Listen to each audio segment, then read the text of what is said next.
Hello guys. Today I am going to show you how to set an alarm in Windows 10 quickly.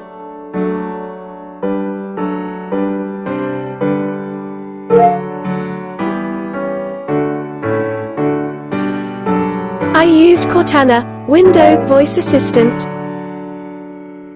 Alright, I have turned on your alarm for 6:34 p.m.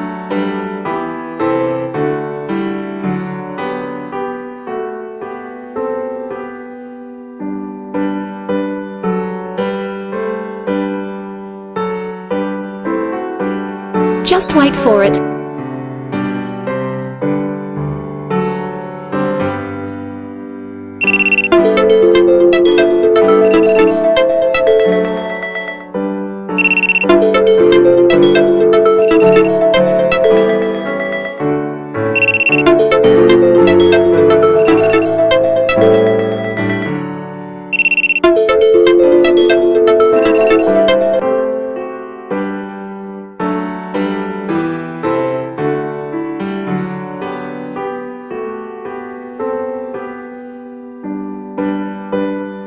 Look, it's very easy, so go and try it.